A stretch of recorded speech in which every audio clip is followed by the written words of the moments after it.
সেই মানুষটা গণতন্ত্রকে গলা টিপে হত্যা করেছে। আজ আমরা দেখলাম জাতীয় সংসদের রাষ্ট্রপতির ভাষণের উপর আলোচনায় অংশ নিয়ে জাতীয় নাগরিক পার্টি এনসিপির হান্নান মাসুদ তিনি বলেছেন যে জেনজি 1972 সালের সংবিধান চায় না। যখন তারা গণঅভ্যুত্থান করেছিল, আন্দোলন করেছিল 24-এ, তখন কি আসলে তারা 72-এর সংবিধান চায়নি? সংবিধান বাতিলের জন্য কোনো আবেদন বা তাদের কোনো চাওয়া কি এমন ছিল? ধন্যবাদ। আসলে প্রশ্নটা ঠিক এক্স্যাক্টলি এখানে না। প্রশ্নটা হচ্ছে আপনার ইন্ট্রোতে যেটা বলা ছিল যে বারবার জনগণের অ্যাসপিরেশনগুলো কেন ফেল করে। If I can take you to history, যে 1949 সালে 23শে জুন যখন আওয়ামী লীগ হলো, তাদের ম্যানিফেস্টো লিখেছিল আওয়ামী লীগের সেক্রেটারি সাহেব শামসুল আলম সাহেব। তো ওখানে বলা ছিল যে তারা সবাই কিন্তু পাকিস্তান রাষ্ট্র আন্দোলনের অংশীদার ছিলেন। মাওলানা ভাসানী বলেন, শেখ মুজিবুর রহমান বলেন, খন্দকার মোশতাক সাহেব থেকে শুরু করে মনসুর আহমদ সাহেব, সবাই। কেন তারা এই প্রকল্প থেকে সরে আসছেন? কারণ তারা বলছে যে ট্রু পাকিস্তানকে রিপাবলিক করবার যে আইডিয়াটা, সেখান থেকে মুসলিম লীগ সরে গেছে।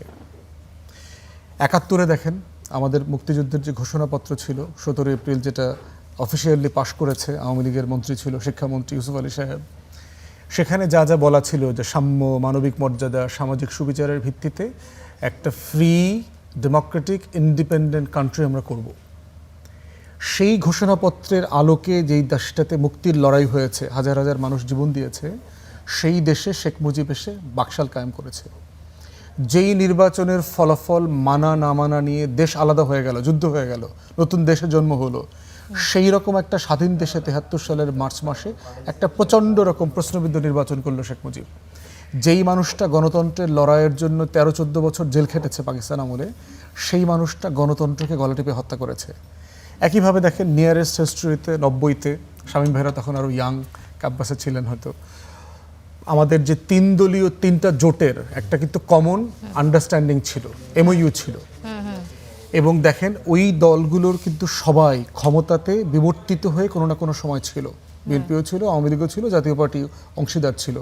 তারা সেই রূপরেখা কিন্তু মেনে নেয় নাই।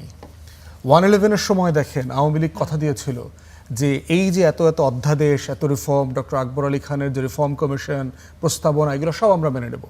শতাধিক প্রস্তাবনা দেওয়া হয়েছে। আওয়ামী লীগ অলমোস্ট কোনোটাই মানে নেই, 20-25টা ছাড়া, যেগুলো তাদের সাথে যায় না, সেগুলো ছাড়া তারা কোনোটা মানে নেই। এক্স্যাক্টলি সেম জিনিস দেখেন, আমি যেহেতু রেগুলার ঐকমত্য কমিশনে ছিলাম, সংস্কারের এই কাজগুলোর সাথে আমি অ্যাক্টিভলি ইনভলভ ছিলাম, আমি তো দেখেছি সেখানে বিএনপি কীভাবে এই প্রসেসের সাথে ইনভলভ ছিল, মেনে নিয়েছে। With dissent, there are issues যেখানে তাদের দ্বিমত ছিল, সব কিছু মেনে নিয়েছে। মেনে নেওয়ার প্রশ্নে নভেম্বরে যখন জুলাই জাতীয় সনদ অধ্যাদেশ হয়, তখন তো বিএনপি বলে নাই যে এটা অন্যায়, এটা সংবিধানের সাথে যায় না, অর্ডার কি সংবিধান কিনা, রাষ্ট্রপতি দিতে পারে কিনা, এইটা সেটা হাবি যাবি। তো এখন প্রশ্ন হচ্ছে যে তখন এই কথাটা তারা বলল না কেন? তখন কি সংবিধানের কথা মনে ছিল না? এবং আজকে বিএনপি নেতাদেরকে আমরা বিনয়ের সাথে মনে করিয়ে দিতে চাই, গত 17 বছরের ফ্যাসিবাদী আমলে হাসিনা এবং আওয়ামী গ্যাং যতগুলো 2 নম্বরই 9 নম্বরই কাজ করছে, প্রত্যেকটা কিন্তু সংবিধানের দোহাই দিয়ে করেছে। আমাদের কেয়ারটেকার প্রভিশনটা কীভাবে বাতিল করলো? আওয়ামী লীগের 2008-এর ইলেকশন ম্যান্ডেটে তো ছিল না।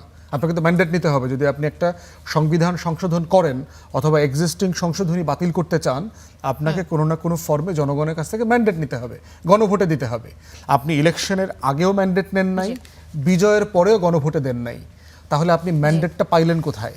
তাহলে এই সংবিধানটা কোত্থেকে আসতেছে?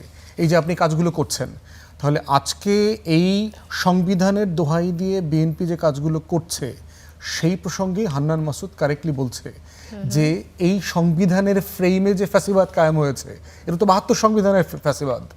অতএব 24-এর গণ অভ্যুত্থান কি করেছে? সেই ফ্যাসিবাদকে তো আন্ডু করেছে। এর মানে হচ্ছে এই গণ অভ্যুত্থান আমাদেরকে একটা নতুন সংবিধান করবার ম্যান্ডেট দিয়েছে।